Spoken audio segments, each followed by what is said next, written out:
사람들이 그러더라고요. 이 세상에서 강의하기가 제일 어려운 게 목사님들 앞에서 강의하기 제일 어렵답니다. 왜 어렵냐? 그러니까 너무 잘 아시기 때문에.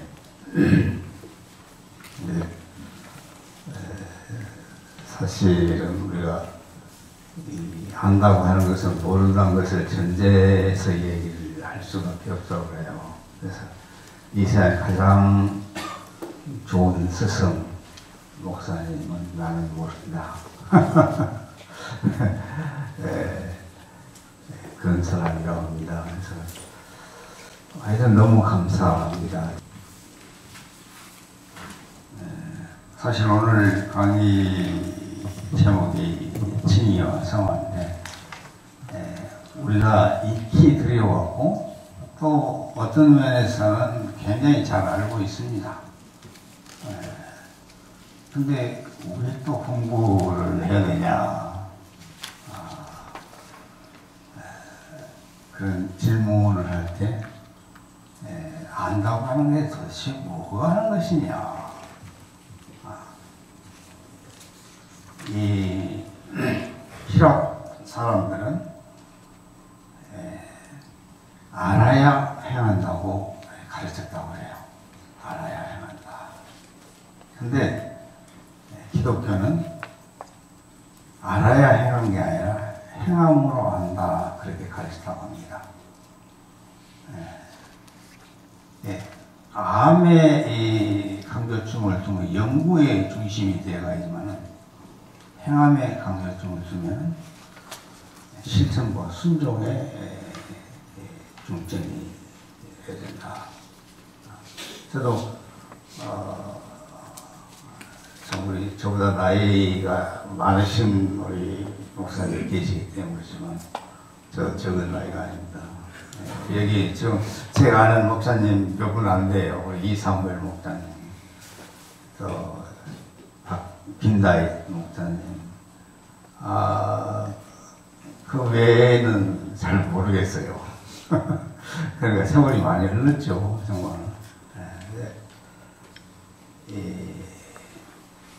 행함으로 안다.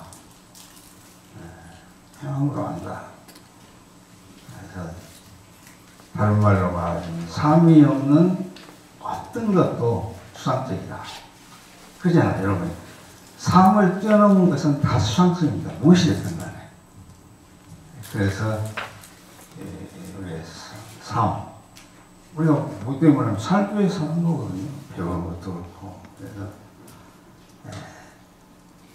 그래서 이 공평한 것 같아요. 행함으로 알아야지. 알므로 행하면 교육을 많이 받은 사람은 잘 알 수 있지만 평신도는 잘 모르잖아요. 행하면 누구나 다 행할 수 있습니다. 높은 사람이나 낮은 사람이나 교육이 많은 사람이나 적은 사람이나 행하면 되는 거예요. 그건 어려운 일도 아니고 그렇게 또 뭐 그걸 많이 연구해야 되는 것도 아니에요. 행하면 되는 거다.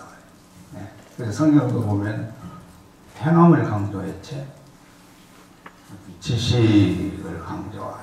지식도 뭐 지식 나름이겠지만 그래서 이것이 굉장히 중요합니다. 행함으로 알고자 하는 이런 자세를 갖고 우리가 살아야 되지. 알므로 행한다 하는 것은 어떻게 보면 거짓말은 알지라도 이건 정말 그게 모르는 것이다. 그래서 이 칭의와 성화 이 관계 또 칭의가 이것을 어떻게 내가 시작을 해야 될까?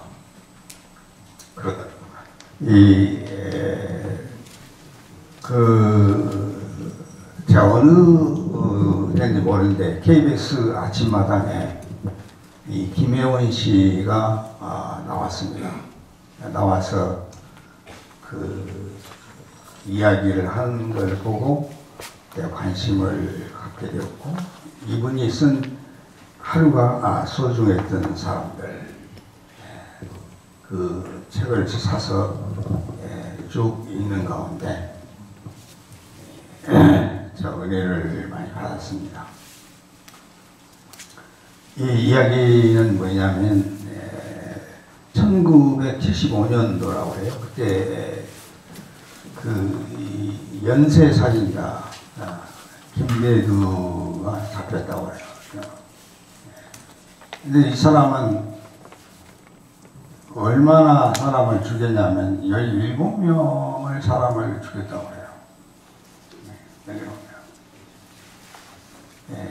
근데 이 사람이 잡혀서 이제 그 TV에 나왔는데, 이 김혜원 씨 남편이, 이름은 잘 모릅니다만은, 또 이분의 직업이 아마 변호사 아닌가 그런 생각이 들어요.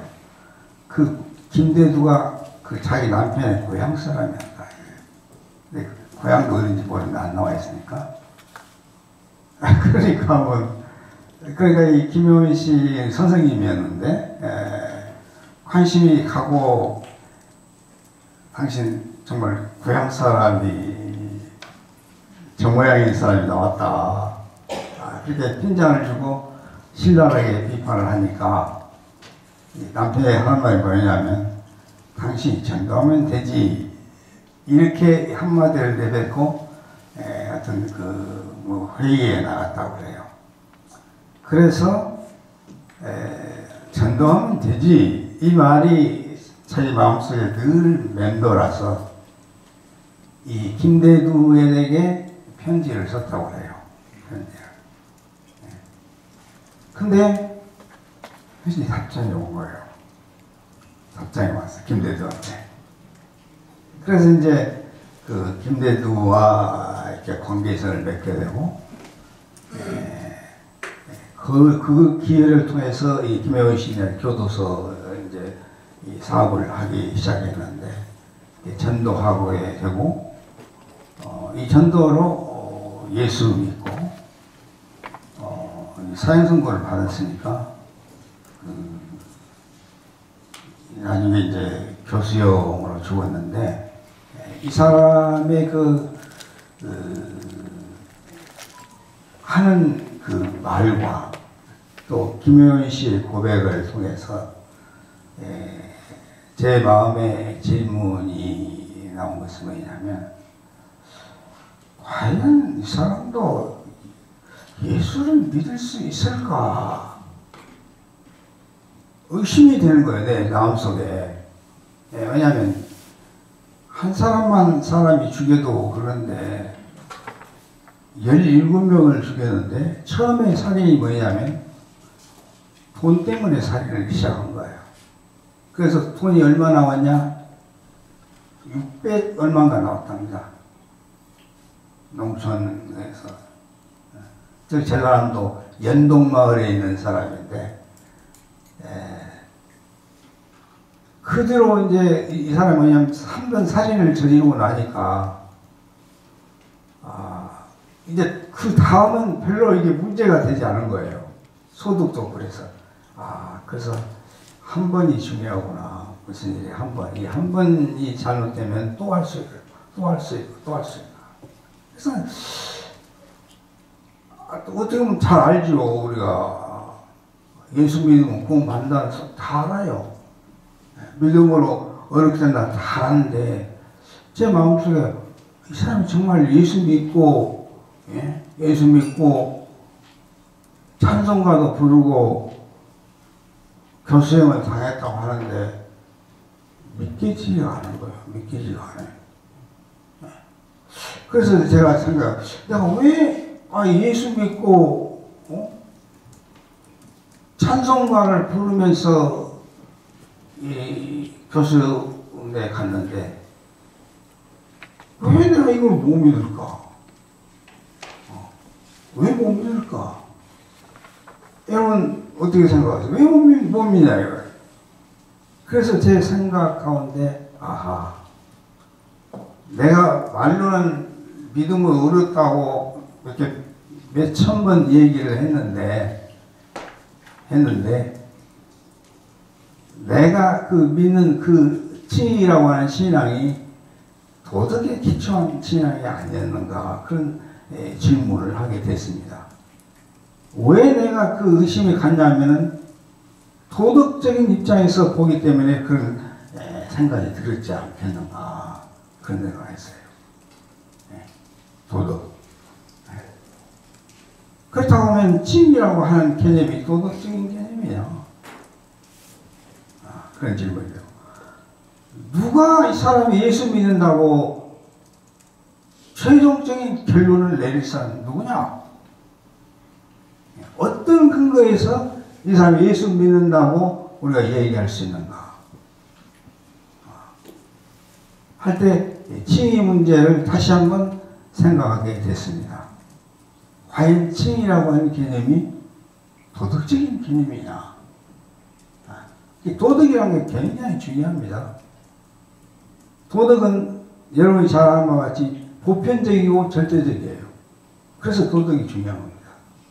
보편적이고 누구나 다 도덕에서 반대하는 사람 없어요.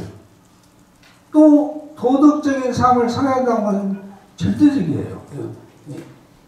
칸트는 의무라고 하는데, 그래서 칸트는 도덕정교를 얘기했거든요. 이 세상에 절대적이고 보편적인 게 뭐냐? 그게 법이냐? 법은 아니에요. 법 위에 쓴 것이 도덕이거든요. 법으로 규정할 수 없는 것도 도덕적인 문제라면 고개를 숙이라면, 고개 숙이라고 안 했어요. 그런데 숙이는 것은 도덕이라고 하는 것이 어떤 실적인 것이다, 그렇게 칸트는 이렇게 믿었어요. 의무다. 그래서 내 신앙이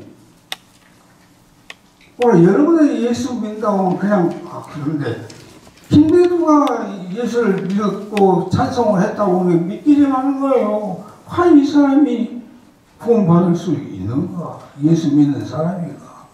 누가 이 사람을 예수 믿는다고 하고 이 사람이 죄를 용서한 사람은 누구냐 이거 도대체. 그래서 깨달으면 우리가 죄가 있다 없다 용서한다 안 한다 우리가 하는 게 아니다 이거예요. 예수님이 하신 것 우리가 다 알잖아요. 근데 왜 내 마음에 그런 마음이 들었을까? 내 신앙이 도덕에 기초에 있는 신앙이 아닌가, 그런 생각을 굉장히 심각하게 질문을 했습니다. 가령 여러분이 나왔잖아.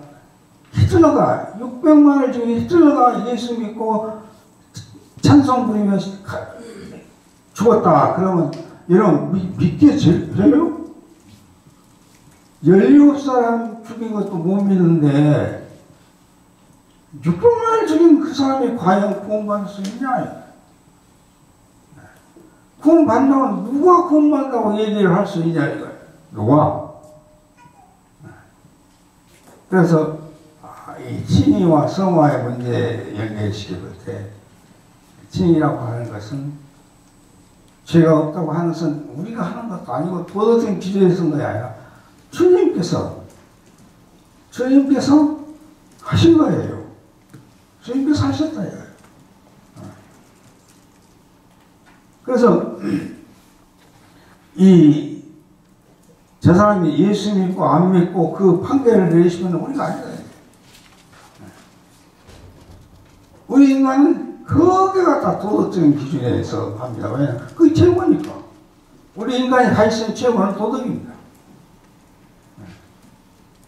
그리고 이 도덕적 의식이 생길 때 인간 개념이 생긴다고 합니다. 왜요? 저 사람이 인간이라고 할 때는 뭘 얘기하냐면 도덕성이 있어야 된다.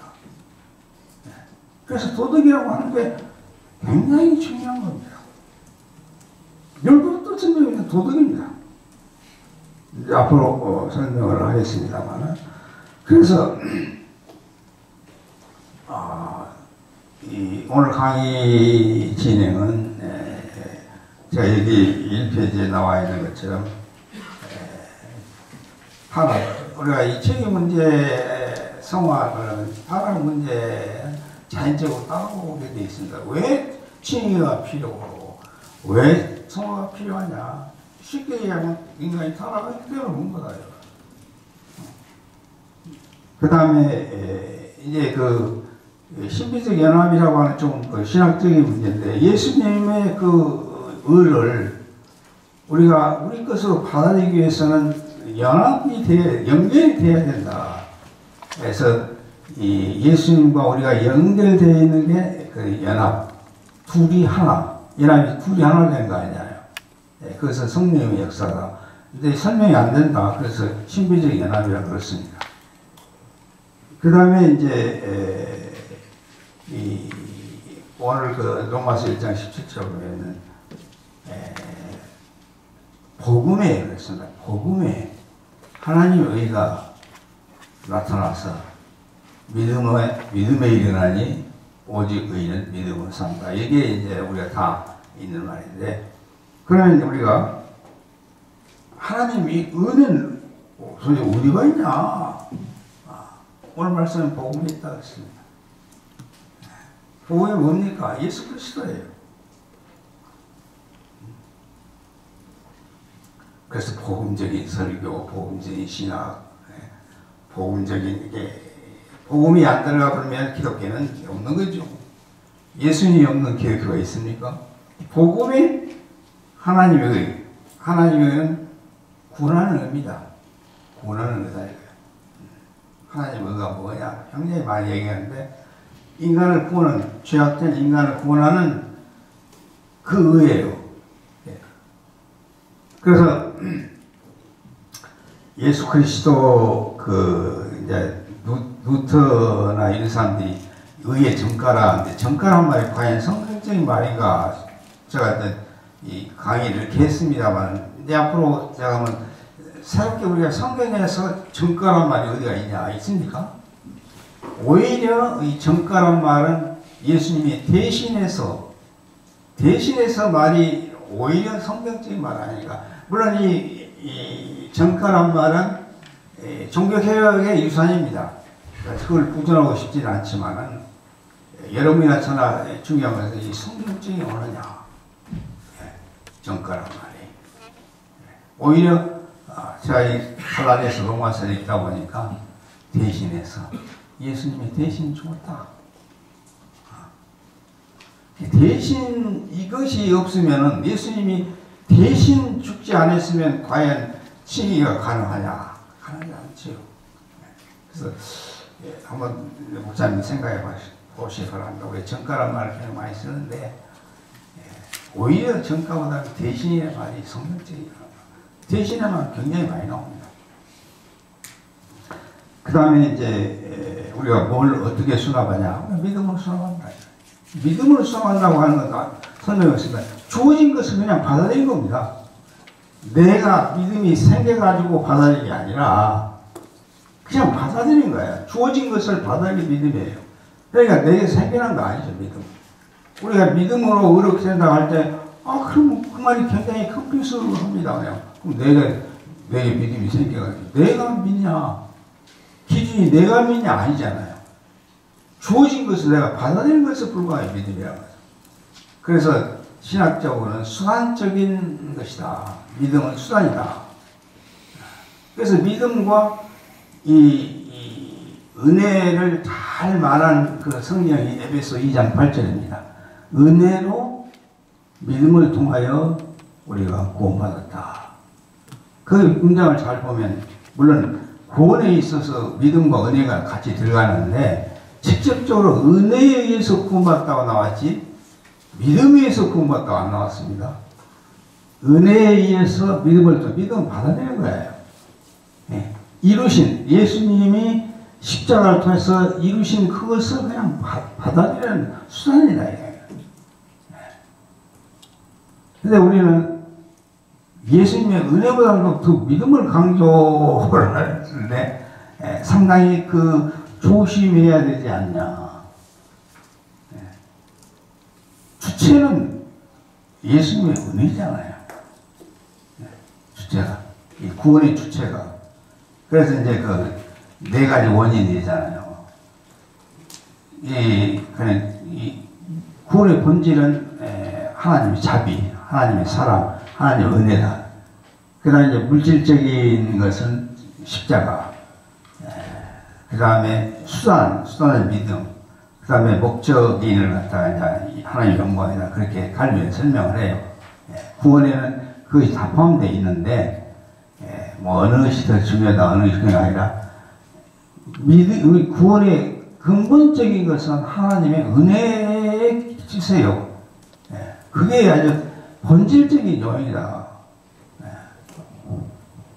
그래서 제가 미국에서 공부할 때 Salvation My Grace Through Faith 이런 말 했는데 그 에베소서 보면 은혜야, 은혜에서 우리가 구원받아. 그것을 우리는 믿음으로 선언하는 거예요. 은혜가 아니면 믿음이 구원을 일으키는 게 아니라 구원을 일으키는 것은 은혜예요. 하나님께서 예수 그리스도를 통해서 십자가를 통해서 이루신 구원, 그것을 우리는 믿음으로 그냥 받아들여라. 선물이니까 그냥 받아들여. 내가 무엇을 해서 획득하는 것이 아니다 말이야. 그 다음에 이제 우리가 좀 늘 혼동되는 게 뭐냐면 칭의와 성화의 관계입니다. 그런데 올바른 것은 칭의와 성화는 구분은 되지만은 분리가 안 되는 것이 우리 개혁주의의 가르침이다. 그리고 칭의와 성 동시적이다. 어떤 단계적인 개념이 아니다 이거예요. 단계적인 개념으로 이 얘기를 하다가 언제 내가 칭의되고 언제 성화로 가느냐. 동시적이다. 그래서 칭의가 성화를 일으키고 성화는 칭의를 확증하는 거다. 분리가 되면 하나의 문제가 생기죠. 구별이. 구별이란 뭐냐면 우리를 구원하는 것은 하나님의 그리스도의 은혜다 이거야. 그 그리스도의 은혜가 우리를 어렵다고 할 뿐만 아니라 성공케 한다 이거야. 은혜가 죄를 용서함과 동시에 거룩한 삶을 살게 하는 거예요. 은혜가. 비록 물론 칭의의 개념, 우리 행위 개념이 들어있지만 성화 개념은 whatsoever 행위 개념이 들어있지 않아요. 그건 내 영역이 아니라 하나님께서 하신 영역이기 때문에 우리는 터치할 수 없는 영역이에요. 터치할 수가 없어요. 또 경험할 수 없는 거예요. 칭의라는 거예요. 칭의를 경험할 수 있는 영역이 성화다 이거예요. 그렇죠? 칭의를 경험할 수 있는 영역이 성화예요. 그러니까 성화가 없으면 주갖고 뭐냐면 저 사람이 칭의를 받았는지 안 받았는지 알 수가 없다. 왜? 칭의가 없어요. 성화가 없기 때문에. 그러니까 칭의 받은 사람 반드시 거룩한 삶을 살아야 되고 거룩한 삶은 저 사람이 칭의 받았다는 것을 반증해 주는 거다. 확증해 준다. 이것을 우리가 깊이 이해하는 것이 굉장히 중요합니다. 이제 앞으로 제가 설명을 하겠습니다만. 그러면 우리가 인간이 타락해서 이제 하나님께서 예수 그리스도에 대해서 구속을 하셨는데 우리가 스스로 자력으로 구원받을 수 있다고 하면은 예수님이 죽으실 필요가 없어요. 필요가 없죠. 자력으로 안 되니까 하나님께서 예수 그리스도를 통해서 우리를 구원하시고 이제 우리 자력으로 거룩한 삶을 살도록 하신 거예요. 그러면은 인간이 과연 우리가 선을 행할 수 있냐? 어거스틴은 그런 질문을 했습니다. 과연 우리가 선을 행할 수가 있냐? 이 펠라기우스 논쟁에 있어서. 근데 펠라기우스 논쟁의 핵심은 뭐냐면 인간은 죄를 안 짓고 살 수 있다 그랬습니다. 여러분 우리가 죄를 안 짓고 살 수 있습니까? 없죠. 그러면 도대체 어디가 문제가 생겼냐? 그래서 이 어세는 우리 인간은 죄를 안 짓고 살 수 있는 것은 이론적인 가능성이다.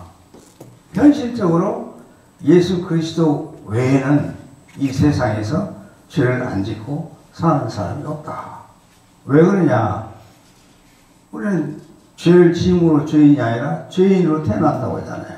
아담의 타락을 해서 우리는 죄성을 갖고 하여튼 그걸 설명하기는 어렵지만은 하여튼 그 결혼을 통해서 우리는 태어남으로 죄성을 갖고 되기 때문에 우리가 우스갯소리 역사는 밤에 일어난다 이런 얘기도 한 사람이 있습니다만 어떤 간에 죄를 지음으로 죄인도 되지만 그건 근본적인 게 아니에요. 우리는 죄인으로 태어났다. 그래서 성경에 보면 사도 바울이 우리는 죄의 노예라 그랬잖아요. 노예란 말은 자기 의지가 없어요. 죄가 원하는 대로 살 수밖에 없단 말이에요. 그래서 뉴턴은 노예 의지 얘기했는데 왜 뉴턴이나 이런 사람들 그렇게 노예? 성경에 죄의 노예가 있으면 그것이 정말 좋은 말이고 왜 우리는 죄를 지을 수밖에 없냐? 죄의 노예다 이거야. 할 수 없잖아요. 노예는 주인이 하는 대로 하는 거죠. 그래서 죄의 노예에서 예수님의 노예로 만들었다. 그래서 여러분처럼 우리는 예수님의 노예로 살아야 한다. 그게 성화예요.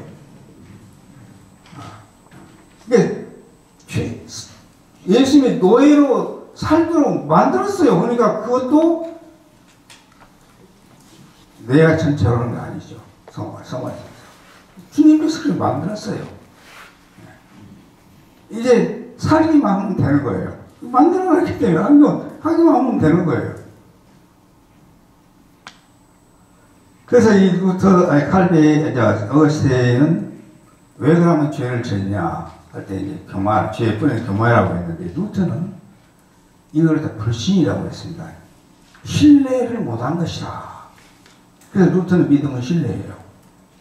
이 신뢰라는 말을 우리가 곰곰이 생각해 보면 왜 아담과 이브가 선악과를 따먹었냐? 하나님 따먹지 말라고 했어요. 왜 그랬냐? 이것저는 하나님 그 말씀을 신뢰하지 못했다.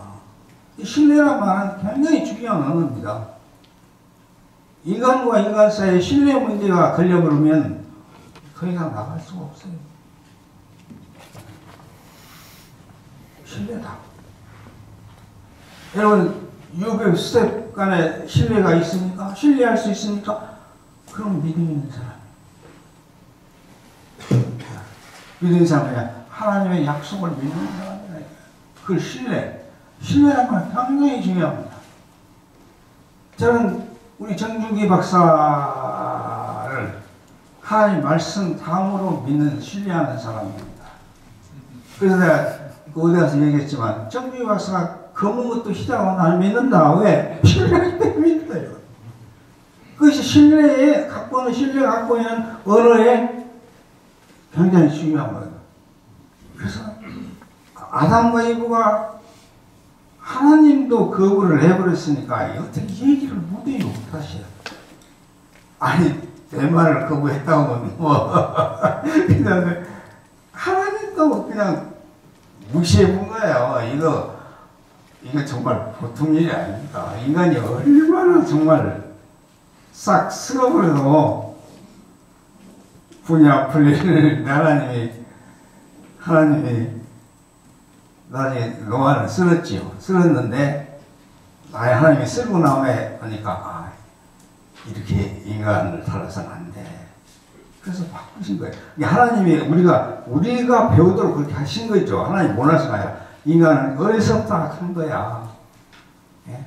나같이 75살 가면 그제는 그러는데 어리석다 태어날 때 나가니까 어디 할 길이 없어요. 그것을 어떻게 해야 되냐. 죽이든지 그렇지 않으면 바꾸든지. 그래서 하나님이 그냥 쓸어버리는 것이 간단하게 해결하는 겁니다. 쓸어버리고. 왜냐면 죄를 지으면 감옥에다 집어넣어. 계속 그런다 해서 죄 문제가 해결되냐 또 다른 문제고, 그렇게 하면 간단해요. 간단해. 이것을 참고 새로운 사람을 만들려고 하니까 이게 어려운 거예요. 이게 고난에 따르고 아픔에 따르고 십자가에 이 사랑이 필요한 거예요. 만약 그때 딱 제대로 보면 간단해요. 간단해. 우리 목사님도 목회하기가 쉬울 거예요. 왜 나가고 싶나? 근데 그렇게 안 되잖아. 예수님이 그렇게 안 하셨어요. 그래서 예수님이 구원의 계획을 하나님께서 이제는 구약에서는 이 레위기를 보면 하나님께서 어떻게 인간을 구원하시고자 애쓰시고 그러는가. 그래서 예수님이 연결되는데 그게 중요하죠. 그 다음에 이 성화의 칭의 관계에서 이 관계에서 이 성경에서 제가 읽은 바는 이 복음과 율법에 대해서 얘기합니다. 복음은 칭의고 율법은 성화예요. 설명을 하겠어. 그 다음에 야고보에서 나오는 행함과 믿음, 같은 맥락인데 언어가 다릅니다. 믿음과 행위하고 율법과 부흥. 그래서 이 노예의지의 이 루터가 굉장히 중요한 것은 루터를 칭의신학자라고 하잖아요. 아마 칭의 문제에 대해서 기독교 역사를 파악할 때 루터만큼 칭의 문제를 붙들고 울고 불고 공부하고 할 것을 다 한 사람이 루터예요. 그래서 루터의 칭의론이 깊은 거예요. 단순히 루터가 공부해서 한 게 아니라, 그래서 우리가 성경을 이해한다는 것도 신학교 나오고 박사학위가 이해가 아닙니다. 그 복음을 순종하고 그러기 위해서 몸부림과 눈물과 그만큼 이해하는 거예요. 그만큼 주님을 위해서 수고하고 아프고 당하고 그만큼 우리는 성경을 이해하는 겁니다. 그런 점에서 굉장히 공평해요. 그래서 저도 이제 뭐 신학을 공부 필요 없다는 건 아니지만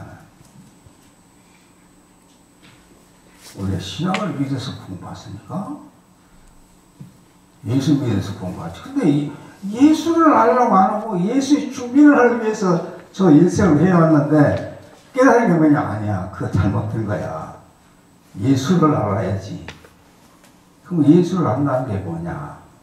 서로 바울이 말했습니다. 십자가에 못 박힌 예수 그리스도를 이제는 더 이상 다른 알지 않게 내가 작정을 했다. 루터도 마찬가지인데. 근데 이 에라스무스와의 자유주의 논쟁에 있어서 이 칭의와 성화에 대해서 굉장히 중요한 통찰력을 주는데, 그 에라스무스는 이 자유주의가 있다고 하는 사실을 외경을 통해서 근거를 통해서 얘기를 합니다.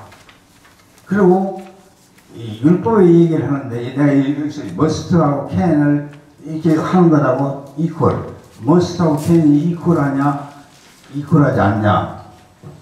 결론적으로 보면 루터는 이퀄하지 않다.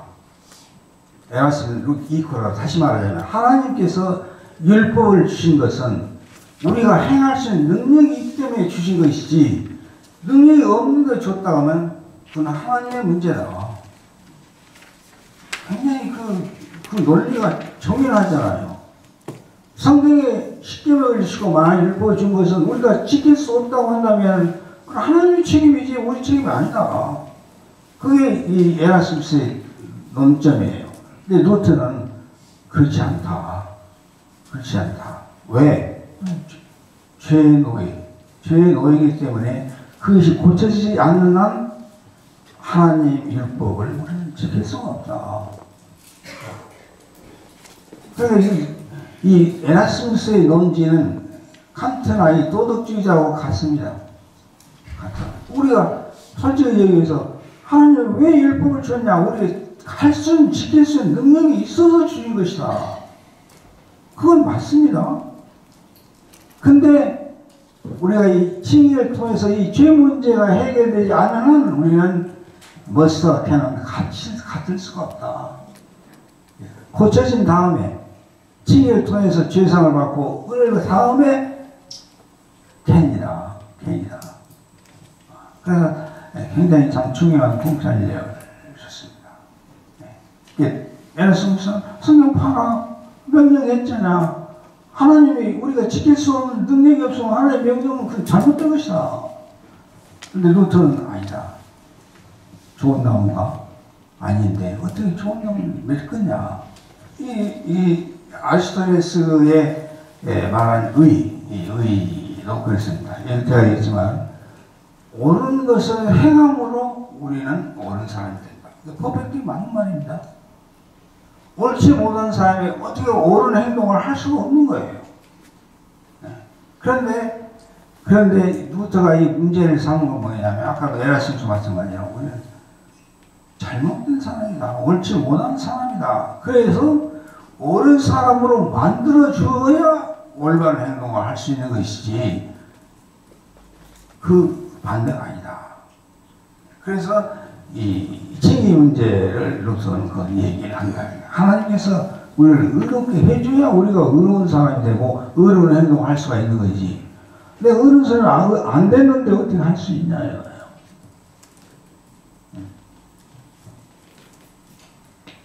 칼빈 전체 국회에다 그렇게 얘기를 했습니다만, 그래서 어쨌든 간에 왜 우리가 죄를 지을 수밖에 없냐. 이것은 우리는 죄의 노예이기 때문에 그렇다. 죄를 지으면 우리는 죄의 노예가 되고 있어요. 그것을 해방이 되지 않으면 우리는 옳은 일을 할 수가 없다. 성경에 그게 말씀이 왜 우리가 죄를 지을 수밖에 없냐. 왜 모든 사람이 죄를 지었기 때문에 그러냐. 그것은 죄의 노예다. 죄의 노예가 되기 때문에 죄를 지을 수밖에 없다. 그래서 이제 우리가 여기서 칭의 문제가 부활이 되는데 그 성경을 읽어보면 아까 있잖아요. 복음에 하나님 의가 계시됐다면 이게 중요한 복음에 계시된 겁니다. 율법에 계시된 것도 아니고 도덕에 계시된 것도 아니고 지식에 계시된 것도 아니고 복음에 계시됐다예요. 하나님 복음에 계시하기 때문에 하나님 계시하신 거니까 우리는. 그래서 하나님의 의는 예수 그리스도를 통해서 보여졌다. 구원하는. 그래서 예수 그리스도 아니고서는 구원이 있을 수가 없어요. 왜? 하나님 그렇게 만들었는데 복음에 하나님의 의, 구원하는 의가 계시겠다. 만약에 율법에 하나님께서 인간을 구원하는 의를 계시하셨다면 우리는 율법을 믿고 살아야죠. 율법을 지키며 살아야 돼요. 율법을 지키며 살아야 됩니다. 그래서 읽어보면 성경에 두 가지 의가 나오는데 이 복음의 믿음의 의하고 율법의 의입니다. 로마서로 나와요. 율법의 의. 복음의 의는 믿음으로 우리가 수납을 하지만 율법의 의는 행함으로 얻어지는 거예요. 행함으로 얻어집니다. 이 행함의 의가 나쁜 거 아닙니다. 중요한데 우리가 행함의 의로 구원받을 수 있냐? 없다. 왜냐? 갈라디아서 보면 하나님이 그렇게 안 했어요. 율법으로는 구원을 받을 수가 없다. 하나님의 선언인 거예요. 왜 우리가 율법으로 구원을 받을 수 없냐? 하나님 그렇게 하신 거예요. 근데 율법을 우리가 왜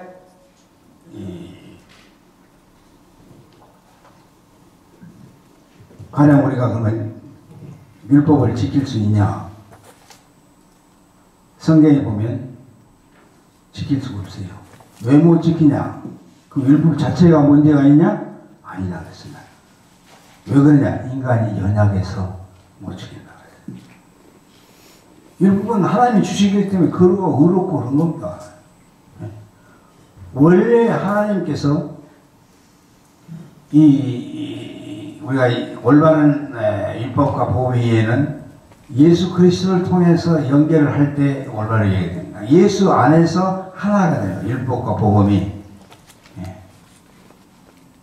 그래서 이 하나가 뭐냐면 율법도 예수님이 구세주됨을 가르쳐요.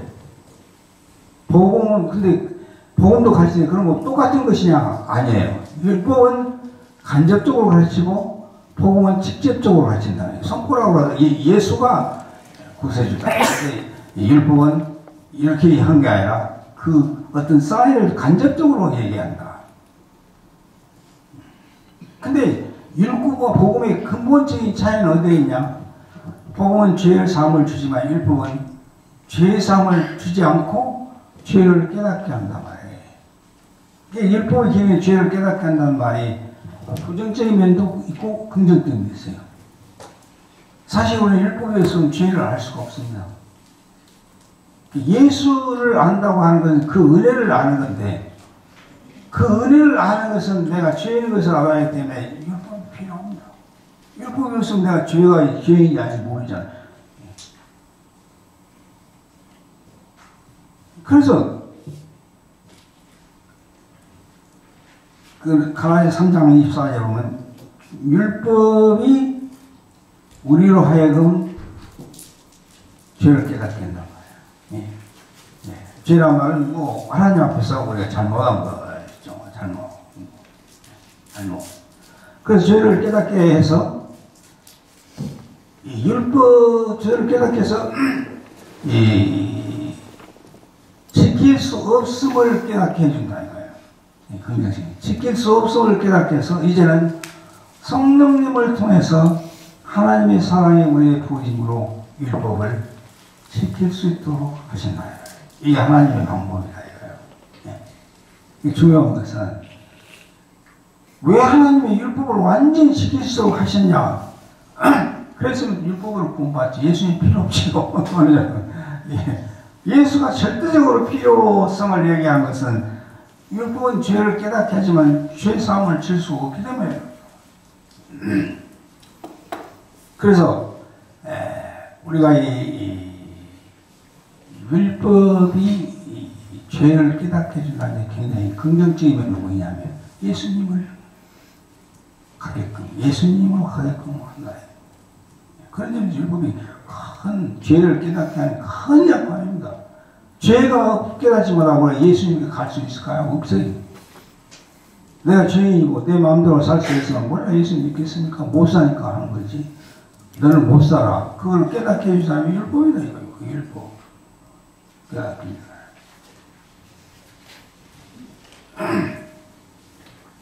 그래서 이 믿음의 의, 그다음에 율법의 도덕의 율법의 의는 도덕의 의입니다.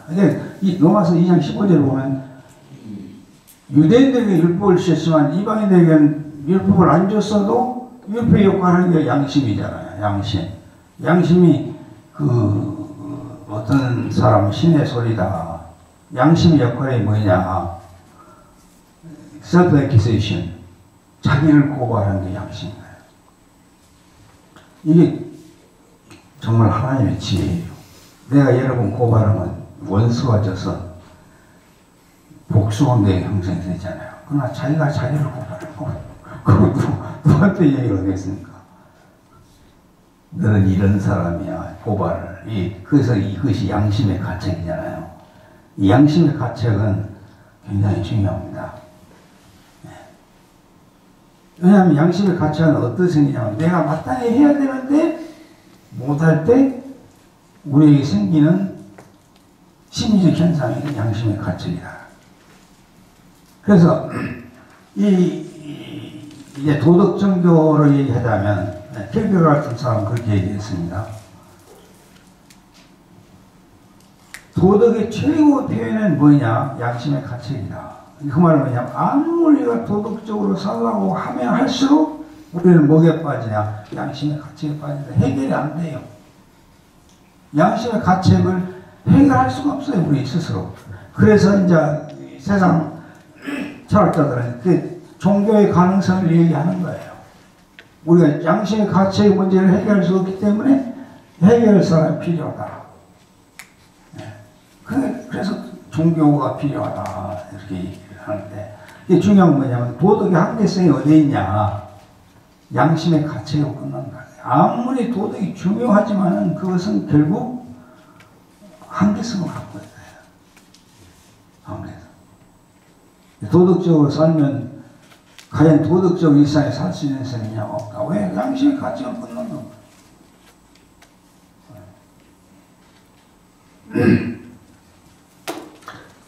그래서 이제 그 율법의 의와 믿음의 의. 아까 루터는 증인신학자인데 우리가 어거스틴을 갖다가 아우스티누스 갖다가 은혜의 신학자라고 합니다. 천주교에서는 사랑의 신학자 이렇게 얘기를 하더라고요. 아우스티누스 사랑이 정말 중요합니다. 하나님은 사랑이라. 그 다음에 루터는 증인신학자고 칼빈은 성령신학자라고 하는데, 그래서 증인 문제를 우리가 살펴보면 루터를 안 말할 수가 없어요. 왜냐하면 이 문제 때문에 온갖 고생을 다 하고 정말 일생을 투정을 하는 사람이기 때문에. 그래서 아까 아리스토텔레스의 이 의가 뭐냐 행위의잖아요. 행위. 의로운 사람이 되므로 의를 행할 수 있다. 그래서 이 아리스토텔레스의 영향을 미친 사람이 토마스 아퀴나스거든요. 토마스 아퀴나스는 저도 놀랐는데, 나는 천주교의 대부 신학자는 어거스틴이 아닌가 그랬는데 아니에요. 토마스 아퀴나스가 천주교의 대부 신학자입니다. 루터는 루터, 칼빈은 칼빈. 근데 아우스티누스는 참 묘한 것이 여기에도 아무도 속하지 않으면서 모든 사람이 좋아하는 사람이 아우스티누스예요. 아마 그런 사람이 돼야 되지 않겠는가. 여기도 속하지 않고 저기도 그렇지만은 영향을 많이 미친 그런 사람. 그래서 아우스티누스는 그 아리스토텔레스 철학을 완전히 그냥 깡그리 무시해버렸습니다. 이 철학도 아니고 아무것도 아니라. 네, 행위의를 가르치기 때문에. 그래서 이 루터는 그 당시에 그 신학을 공부했고 신학 박사까지 딴 사람이기 때문에 잘 알아요. 다. 그래서 천주교에서 행위의 의를 가르치면 뭘 행함으로 의를 된다 이거예요. 근데 루터가 그래서 루터가 수도원에 들어가서 하나님을 기쁘시게 하려면 기쁘신 일을 해야 된다고 생각을 했어요. 그래서 금식도 하고, 금식을 얼마나 많이 했냐. 건강을 잃어버릴 정도로 그렇게 많이 했다고. 금식도 하고, 참선, 명상도 하고, 기도도 하고, 나중에 성지순례까지 갔어요. 로마. 그 로마 가서 그 계단이 있다고 저 가방에 올라가지 못했는데, 루터는 그 무릎 다 올라갔는데, 로마 가서 은혜를 받은 게 아니라 더 문제 받아서 로마 교황청을 보니까 이거 정말 도둑놈이 소굴이다. 그래서 완전 실망해가지고 이거 루터가 문제 받았습니다. 하나님을 기쁘시라고 하는데 도대체 얼마만큼이나 하나님을 기쁘시게 할 수 있냐. 안 되는 거예요. 네. 그래서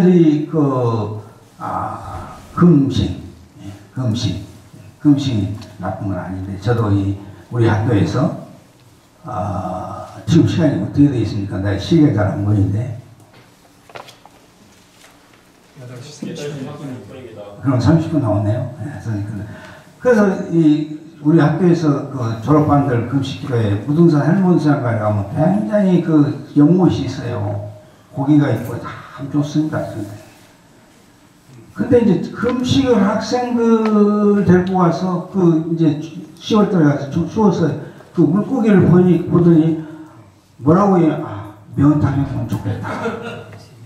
그래서 제가 깨달은 바가 아하, 이게 금식의 문제고 금욕의 문제구나. 금욕의 문제예요. 금욕을 하면 없어진 게 아니라 외에 깔려가지고 다니 어느 시점에 오면 터져본단 말이에요. 그래서 루터가 이런 방법으로 하나님을 기쁘시게 할 수가 없다.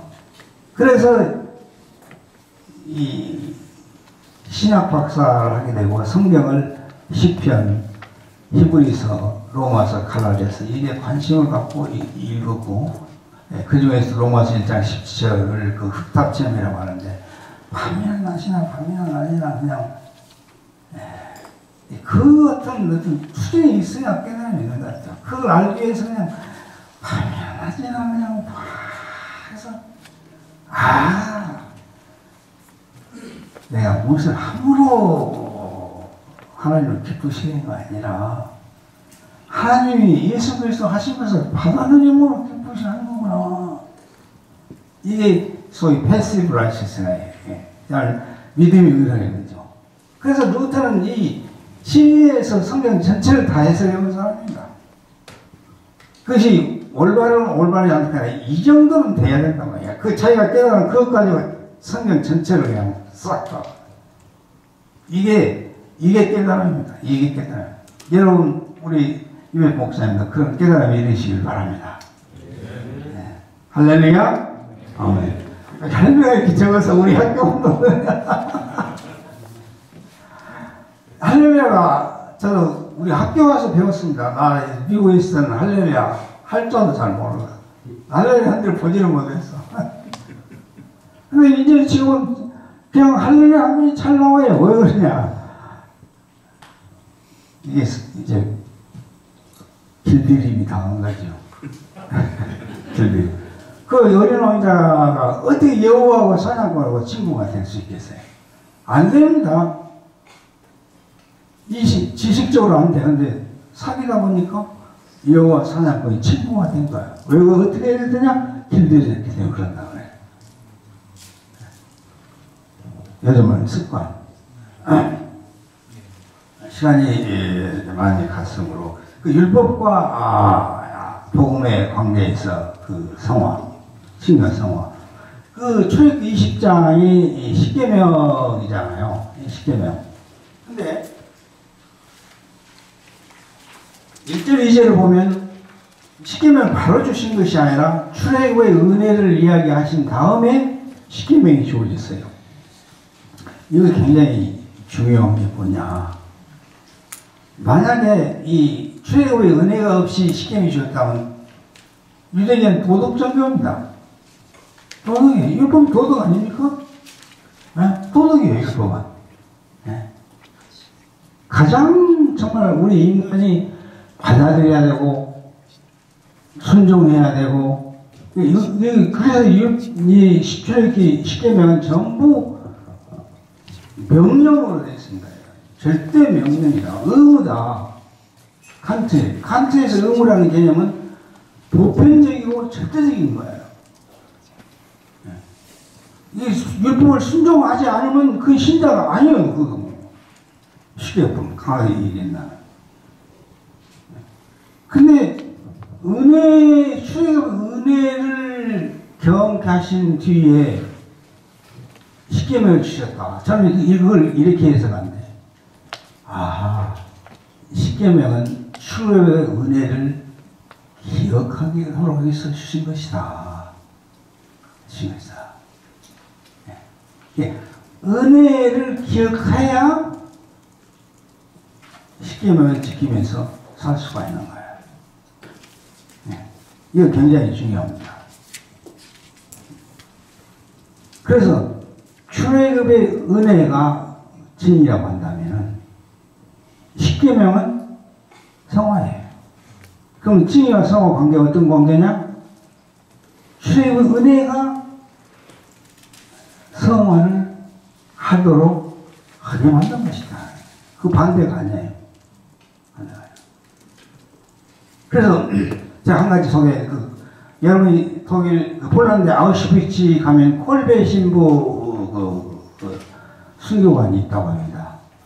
여러분 잘 아시는 분 있겠지만 콜베 신부는 폴란드 사람 유대인이 아니었어요. 근데 유대인을 도왔다고 해서 이 수용소에 들어가서 그 유대인 같이 막사에 사는데 그 막사에서 한 사람이 탈출을 했어요. 그래서 탈출을 하면은 무작위로 그 막사에서 10명을 뽑아가지고 아사형에 제한답니다. 굶어 죽게 만든다는 거예요. 그래서 그 사람이 들어간 거예요. 그 신부도. 근데 그 10명 안에 한 사람이 나는 아내가 있고 아들이 있으니 난 죽을 수 없다. 날 살려주라. 그렇게 그 통고 울부짖을 때 그 콜베 신부가 나는 사제다. 내가 저 사람을 대신 죽을 테니까 저 사람을 살려줘라.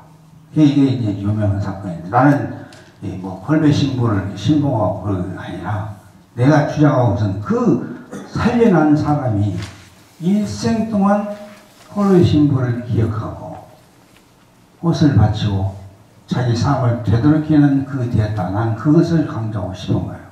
왜 그 사람이 일생 동안 자기 삶을 되돌아보고 꽃을 바치고 하게 했냐. 그것은 그 사람이 성화된 삶이 아니에요.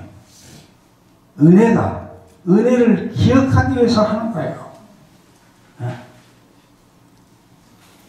그래서 이 은혜가 중요하다. 은혜가 성화를 하게 한 것이다. 그래서 그래. 근데 여기서 이제 그 다음에 뭐냐면 율법의 관계에 있어서 우리는 율법을 지킬 수 없다고 했잖아요. 왜 못 지키냐? 연약해서 못 지키냐. 그래서 로마서 8장에 보면은 지킬 수 있도록 하셨습니다. 어떻게? 예수님께 율법 요구를 만족시게 하심으로써 율법의 저주 기능을 제거하신 거예요. 율법을 안 지키면 저주가 합니다. 이게 예수님이 하신 굉장히 큰 일이고 율법의 핵심입니다. 율법의 저주 기능을 제거하신 거예요. 그래서 율법을 완성하신 거예요. 율법을 쓴 거예요. 그래서 이제 율법이 좋은 거예요. 네?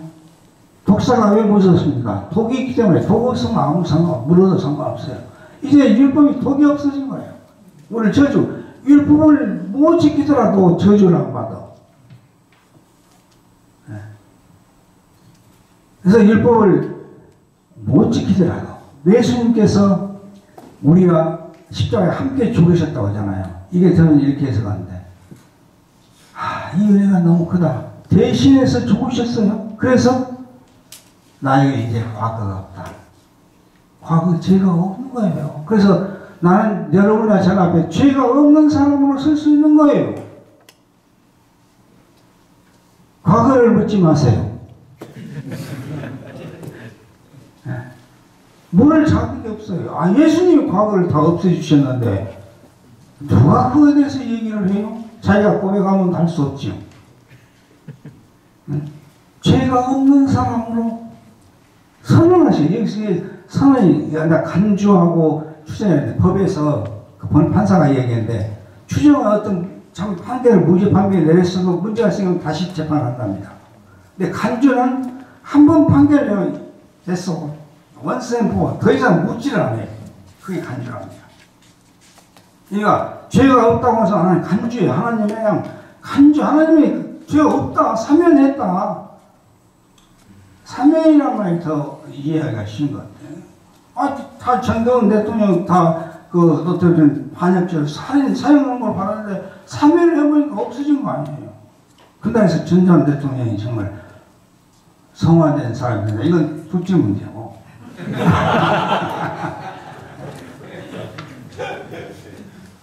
하나님은 우리는 하나님 누구 앞에서 너는 죄가 없어. 과거를 안 묻지 마. 과거가 문제가 되지 않아요.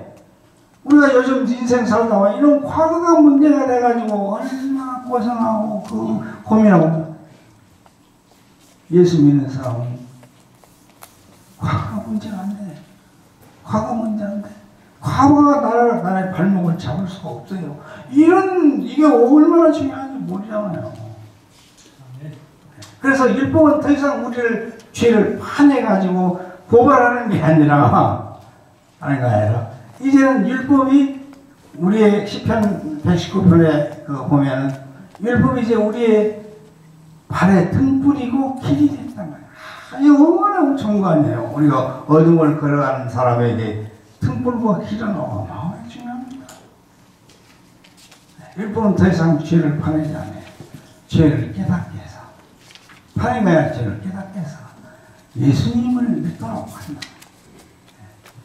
그럼 율법 완성을 어떻게 하냐? 이 로마서 5장 5절인데 하나님의 사랑이 성령님을 통해서 우리 마음에 부어져서 그 사랑이 율법을 완성하도록 한다. 그게 로마서입니다. 아, 그래. 우리 율법을 완성할 수 있어. 내 힘으로 아니에요. 성령님께서 하나님의 사랑, 아가페 사랑, 무조건적인 if가 없는 사랑을 우리 보여주셔서 이 세상은 전부 if예요. if가 없는 세상에서 살려면 예수를 믿으십시오. if가 없습니다. 뭐 성당 들어가도 if가 없다고 얼마나 좋아요. 그래서 하나님의 사랑이 아가페 사랑이에요. 우리가 이 사랑이 하나의 성경에 있는 것으로 그친다면은 과연 그 사람이 신앙이 얼마나 갖고 있는가, 얼마나 살았는가 굉장히 커지세요. 나를 비롯해서 우리는 되게 그래 아가페 사랑을 실천할 수 없어. 성경이 실천할 수 있다고 했습니다. 있어. 할 수 있단 말이야. 왜 안 해? 그게 정말 죄지요. 그게 정말 죄지요. 할 수 있는데도 안 하니까. 이건 정말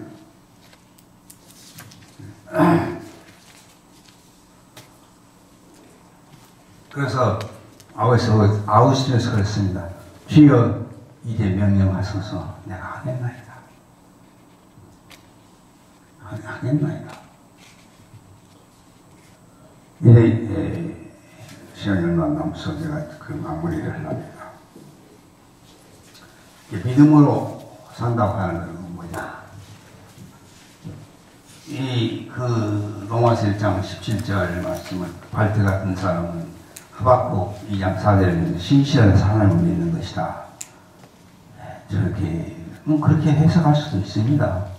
그런 저는 이 로마서 맥락에서 이것은 뭘 믿냐 이러고야 나는 뭘 믿고 사느냐.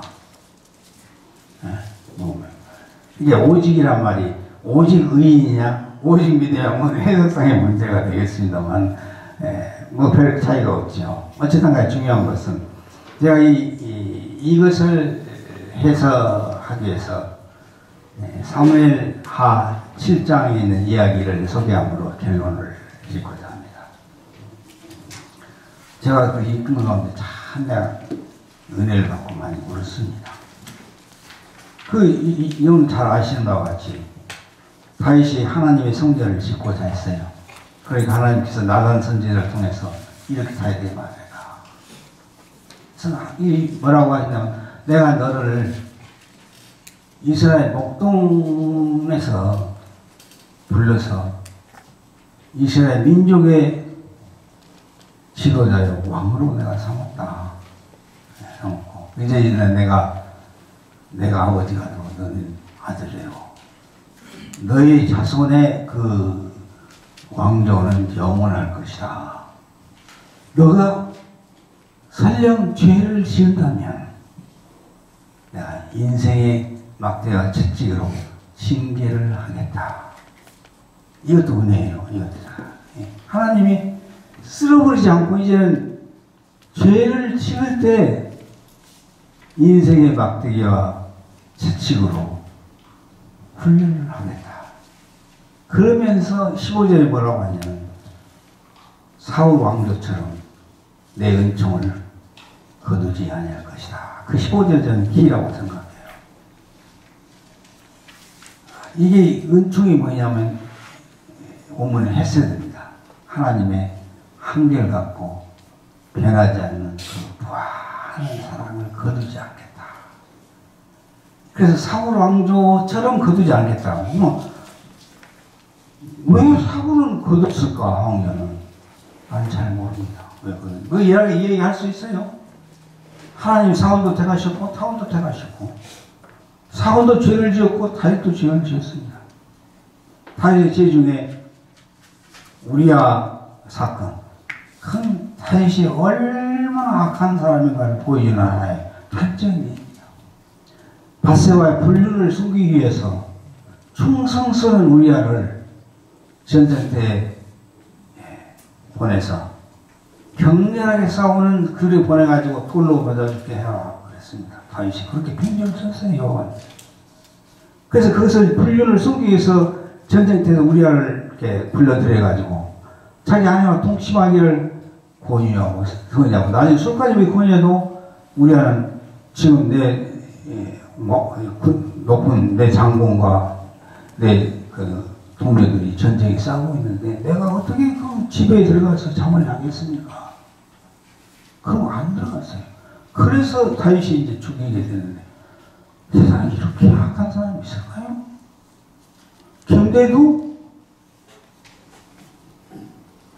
다윗은 하나님이 택하신 왕공이고 왕이고 굉장히 경건한 왕이었습니다. 이스라엘의 하나님 표본이 된 사람인데 왜 그러면 다윗이 그 왕조가 영원히 할 수 있었는가? 그것은 하나님이 헷세드를 거두지 않았다. 헷세드를 거두지 않았다. 그래. 이것 때문에 다윗의 왕조가 영원할 수 있고 다윗의 등불이 꺼지잖아요. 그 다윗의 자손들 보세요. 엉망진창이에요. 네. 그래서 로마서 보면 죄를 가리심을 하는 것이 가려준 거야. 무엇으로? 헷세드. 그래서 이것이다. 이거야. 이거. 이게 칭이다. 칭이. 네. 우리가 성화된 삶을 살아야 됩니다. 살아야 되지만은 성화된 삶을 살기 위해서는 이 했을 때의 의심과 인도시는 과연 이 세상에 누가 하나님 앞에 설 수 있는 사람이 누가 있을까? 다윗은 왕이니까 괜찮고 평시도는 문제가 되는 게 아니지요. 똑같죠. 그래서 그걸 통해서 제 문제를 참 많이 나는 왜 사울 왕조에 그렇게 거두시고 헷세드를 거두시고 다윗을 안 넣는 나는 잘 모릅니다. 성경에서 말을 안 했어요. 그러나 한 가지 아는 것은 그 헷세드 때문에 다윗의 왕조가 영원할 수 있었다. 그래서 우리 정말 존경하고 사랑하는 목사님들, 우리가 나를 부인하고 십자가를 지고 주님을 따라가고 싶습니다. 싶어요. 예수님 그렇게 명령하셨어요. 근데 여기에 전제된 한 가지가 뭐냐면 주여 당신의 헷세드를 저에게 베풀어 주시옵소서. 그리하면 내가 나를 부인하고 십자가를 지고 주님을 어디까지 따라가겠습니다. 이렇게 사실 수 있기를 주의 이름으로 축원합니다. 할렐루야. 아멘. 네, 강의 끝났습니다.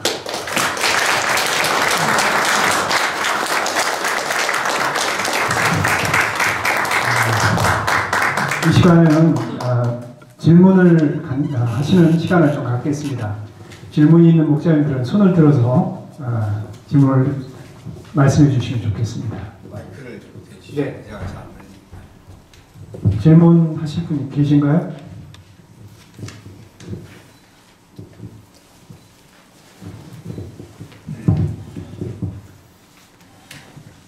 네 시간 이상의 먼 거리를 와주셔서 정말 감동적인 강의해 주셔서 진심으로 감사드립니다. 하나님의 은혜로 사실은 의롭다함을 얻고 하나님의 은혜로 성화에 이른다. 저는 굉장히 좋은 강의를 들었습니다. 제가 질문하고자 하는 것은 한국 세계선교협의회라는 KWMA가 있습니다. KWMA 사무총장을 수년 동안 했었던 한정국 선교사라는 분이 있습니다. 이분이 이제 그 KWMA 사무총장을 조용중이라는 선교사에게 이제 임기한 후에 선교지를 계속 다니면서 신방을 하면서 선교사들을 돕는 사역을 하고 있습니다. 근데 선교지를 쭉 돌보면서 자기가 이제 무슨 말 하냐면 선교사들이 변화가 없다. 성화가 안 된다. 이런 얘기를 했습니다. 그래서 왜 그러냐 그랬더니 실제 문제인데 안일하게 지내는 선교사는 계속해서 안일하게 지내고 사육비를 받기 위해서 집회 한번 크게 해서 사진 찍어서 한국에 보내서 사육비 받고 열심히 하는 선교사는 계속 열심히 하고 있고 안 하는 분은 수년이 돼도 안 하고 있다. 이게 변화 성장이 없다. 또 어떤 선교지 선교사는 계속 원망, 불평, 비판 가면 또 그러고 몇 년에 가면 또 그러고 이걸 계속 하고 있는 그래서 이분의 얘기는 이제 변화와 성장과 성화가 있는 건가 이런 이제 얘기를 하는 걸 들었습니다. 또 둘째는 이제 그분이 주로 많이 다녔던 경우는 목사 선교사들 신학교육을 받은 분들이었는데 그분이 이제 우리 UBF 선교사들 통신도 자비양 선교사들을 이제 몇 군데 다녀오고 나서 또 이런 얘기를 합니다. 이상하게 우리 UBF 선교사들은 굉장히 겸손하게 헌신적으로 하고 있다. 그야말로 자기를 온통 물질이나 모든 걸 들여서 헌신적으로 하고 또 그러면서도 겸손하다. 그 참 신기하다. 근데 자기들이 주로 이제 대상으로 하고 있는 목사 선교사들은 타이틀이 목사여서 그런지 굉장히 또 마음이 높고 교만하다. 이런 또 얘기를 하는 걸 들었습니다. 그래서 제가 드리고 싶은 질문은 선교지에 누차 다니면서 세계선교회 사무총장을 했던 한정국 선교사의 말대로 정말 이 변화와 성화가 이분은 없다 이렇게 하는데 너무 느려서 잘 못 느끼는 건지 이분이 잘 못 느껴서 그런 건지 두 번째는 어떤 타이틀 목사 선교사라는 타이틀 때문에 또 성화 문제에 있어서 교만 문제가 해결이 안 되는 건지 이런 질문이 좀 생깁니다. 실제적인 문제인데요. 그래서 오늘 강의에 대해서 굉장히 은혜를 받았는데 현장에서 선교지에서 이런 그 질문을 하는 게 있어서 제가 드려봅니다. 굉장히 중요한 질문을 하셨는데 물론 견해는 다를 수 있다고 생각합니다. 근데 갈라디아서 보면 복음을 변질시켰다 그랬어요. 그게 뭐냐면 행위를 얘기하는 그 복음은 변질된 복음이다. 저도 이제 그 성화를 강조를 해야 성화를 강조한다고 해서 우리가 성화된 삶을 살 수 있냐? 그렇지 않다고 생각합니다. 뭘 강조해야 성화된 삶이냐? 은혜를 강조해야 은혜가 사도 바울도 그랬잖아요. 고린도전서 15장 10절에 나의 날은 하나님 은혜 된 것이 그 은혜가 그때 다른 사도가 더 많이 수고했으나 이건 내가 한 거야 아니라 하나님 은혜가 하겠다. 하나님 은혜가 사도가 하게 했다고 그러지 다른 게 아니잖아요. 그러니까 목사든 어떤 사람은 은혜를 깊이 깨닫지 못하면 깨달을 만큼 우리는 성화가 갈 수 있는 것 같아요. 깨달을 만큼. 그래서 너무 조급하게 서는 거예요. 군대에서 6개월 훈련 동안 그냥 하루 이틀에 쫙 변화시킵니다. 근데 그게 문제는 뭐냐, 오래 못 가요. 우리 신앙에 지속적으로 하게 하는 것은 은혜지. 그거 보세요. 은총, 다윗 그 관계로. 왜 사울도 훌륭한 왕이잖아요. 거든요. 그건 나는 잘 모르지만 다윗 왕조가 가게 갈 수 있었던 것은 많은 문제가 있어도 은혜 때문에 그렇다. 은혜가. 그래서 은혜를 은혜로 우리가 그렇게 되고 칭이 된다고 하는 것을 강조하지 않고 가르치지 않는 것은 변질된 부분이다. 사도 바울의 갈라디아서. 저는 개인적으로 그렇게 생각합니다. 그게 변질된 것이다. 우리가 하나님의 역사는 하나님의 역사의 예정과 순서에 따라서 진행될 것입니다. 우리는 그게 쓰임받으면 그것을 좋아하지, 내가 빨리 이루고 싶고 그것은 우리의 마음이지 하나님의 마음이라고 얘기하기는 어렵지 않겠어요? 그래서 은혜를 강조해야 성화가 되지, 성화를 강조해서 성화가 된 삶을 살고 있다고 하는 것은 그런 변질된 복음이다. 갈라디아서.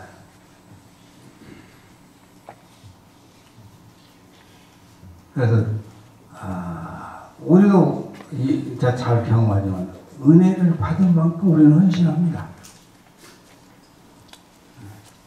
네, 사실 은혜를 받은 사람은 죽을 수도 있습니다. 근데 성경이 죽으면 산다고 그랬잖아요. 나는 간 이식 수술을 통해서 전체적인 거 아니지만 그렇게 포기가 얻는 것이다. 보기를 얻는 것이다. 이것은 어떤 신앙으로 설명 못하고 행동으로 순종해 본 사람만이 알아요. 그래서 행함으로 한다. 행함으로. 그래서 야고보서 그거 아닙니까? 믿음과 행함을 같이 일을 해야 된다. 그래서 행함으로 내가 믿는 것이 확실해진다. 너무 당연한 거 아니겠어요? 그래서 칭의에는 행함이 안 들어가 있지만 칭의가 행하게 하는 점에서 같이 연결됩니다. 칭의가 행하게 한다 이거예요. 그래서 그 은혜의 개념, 은혜를 받는 만큼 우리는 헌신한다. 목사가 됐든 병사가 됐든 누가 됐든 간에 은혜를 받은 만큼 헌신한다. 은혜를 받은 만큼 헌신할 하나님이 축복하시지 어떻게 축복하시겠어요? 우리 어떤 저는 그래서 그 다윗 사무엘하 7장 15절 난 사울처럼 햇새를 너희 영혼에 거두지 않을 것이다. 그게 다윗이 그걸 생각할 때 헌신할 수 있어서 그래요.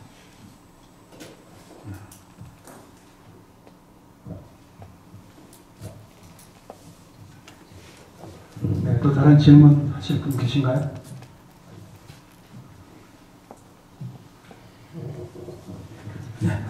네, 너무 감사하고 저 간이 수술 때 우리 UF에서 정말 많이 언급해 주셔서 너무너무 감사합니다. 그래서 제가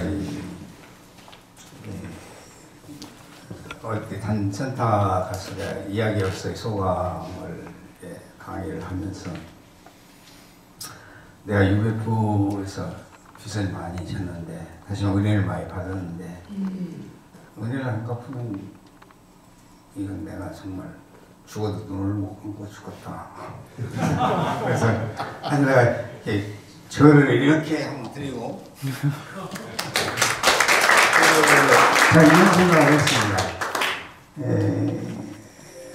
제가 그 이야기 신학을 언제부터 제가 생각을 했었냐면 제가 미국에서 1990년도에 박사학위를 마치고 스텝 수양회인가 거기서 강의를 했어요. 그때 전현 목사님이 소감에 대한 신학적인 규정을 좀 해보지 않겠느냐 그런 얘기를 들은 지가 좀 몇십 년 전입니다. 그래서 그 뒤로 계속 공부는 좀 관심을 갖고 모든 것을 저는 UBF 소감과 연계해서 생각을 했습니다. 그래서 내놓은 책이 이야기로서의 하나님과 하나입니다. 그 책은 내 신앙의 총결산인데, 그래서 제가 내 절친한 친구인 정윤기 박사한테 전화를 해서 내가 UBF에서 이렇게 빚을 많이 지고 있는데 내가 빚을 갚기 위해서 소감신학적으로 책을 써서 이창호 목사님, 배사하고 정장 목사님 증정을 하고 싶은데 같이 공개할 수 있느냐. 총박사 그렇게 하자고 하더라고요. 그래서 지금부터 내년까지 준비를 해서 2021년에 출판을 하자.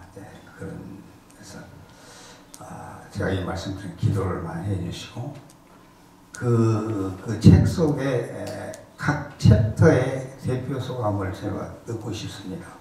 그래서 이메일로 한 편씩 보내주시면 그다 시험과 제와 정부님과 코멘트를 하고 해서 책 제목 잠정적 이야기로서의 소감이다.